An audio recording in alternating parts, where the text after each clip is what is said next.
Hello friends, welcome to my channel. आज हम बात करने वाले हैं सीबीएसई की तरफ से लेटेस्ट सर्कुलर के बारे में, जो कि स्पेशली पेरेंट्स के लिए है, जो कि सितंबर 18 2025 को अपलोड किया गया है। तो चलिए शुरू करते हैं, इसके बारे में डिस्कस करते हैं कि क्या क्या चीज़ें इसमें मेंशन की गई है। अगर चैनल पर फर्स्ट टाइम है तो please like and subscribe to my channel, ताकि हम फर्दर भी ऐसे कंटेंट्स ला सकें। इस सर्कुलर में रजिस्ट्रेशन और लिस्ट ऑफ कैंडिडेट यानी कि एलओसी डेटा की सही सबमिशन के बारे में जानकारी दी गई है। ये सर्कुलर उन स्टूडेंट्स के लिए है जो क्लास 9, 10th, 11th, 12th में पढ़ रहे हैं। अब बात करेंगे इंपॉर्टेंट डेट्स के बारे में। जैसा कि आप स्क्रीन पे भी देख पा रहे होंगे, सर्कुलर में एलओसी और रजिस्ट्रेशन के लिए कुछ खास डेट्स बताई गई हैं, इनका ध्यान रखना ज़रूरी है। एलओसी क्लास 10th और 12th के लिए बिना लेट फीस के 29 अगस्त से लेके 13 सितंबर तक सबमिशन हो जाना चाहिए। लेट फाइन के साथ में 3 अक्टूबर से लेके 11 अक्टूबर तक की डेट है।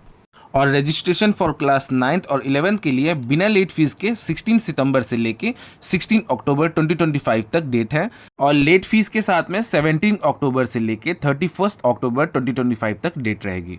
अब हम बात करने वाले हैं सीबीएसई के नए रूल्स के बारे में। तो सीबीएसई ने स्टूडेंट्स को फ्यूचर में होने वाली परेशानियों से बचाने के लिए कुछ नए डिसीजंस लिए हैं, जैसे कि डेटा वेरिफिकेशन स्लिप, यानी कि एलओसी सबमिट होने के बाद में स्टूडेंट और उनके पेरेंट्स को एक डेटा वेरिफिकेशन स्लिप मिलेगी। अब हम बात करेंगे करेक्शन विंडो, यानी कि अगर इस स्लिप में कोई भी गलती दिखती है, जैसे कि नाम, डेट ऑफ बर्थ या सब्जेक्ट, तो उसे एक स्पेसिफिक समय सीमा के अंदर ठीक किया जा सकता है। सबसे पहले बात करेंगे LOC for class 10th and 12th के लिए। 13 अक्टूबर से लेके 27 अक्टूबर 2025 तक की डेट रहने वाली है। साथ ही साथ रजिस्ट्रेशन फॉर क्लास 9th और 11th के लिए 14 नवंबर 2025 से लेके 28 नवंबर 2025 तक डेट रहेगी। सर्कुलर में बताया कि नो करेक्शन आफ्टर डेडलाइन, यानी कि सर्कुलर में साफ साफ कहा गया है कि क्लास 10th और 12th के लिए डेडलाइन के बाद कोई भी करेक्शन नहीं होगा। अब हम बात करेंगे पेरेंट्स के लिए कुछ ज़रूरी बातें। पेरेंट्स से गुजारिश की गई है कि वो इन बातों का ध्यान रखें, जैसे कि डेटा करेक्टली भरें, अपने बच्चों की सारी पर्सनल डिटेल्स यानी कि नाम, डेट ऑफ बर्थ, पेरेंट्स का नाम एलओसी और रजिस्ट्रेशन में सही से भरें। और ध्यान रखें कि नाम का शॉर्ट फॉर्म नहीं बल्कि पूरा नाम लिखें, क्योंकि आगे कई जगह पे पूरे नाम की ज़रूरत पड़ सकती है।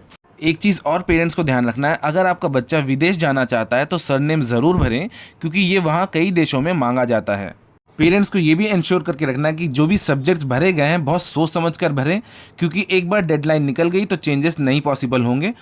पेरेंट्स की रेस्पॉन्सिबिलिटी है कि स्कूल को टाइमली डेटा सबमिट करने में सपोर्ट करें, क्योंकि डेट आगे नहीं बढ़ाई जाएगी।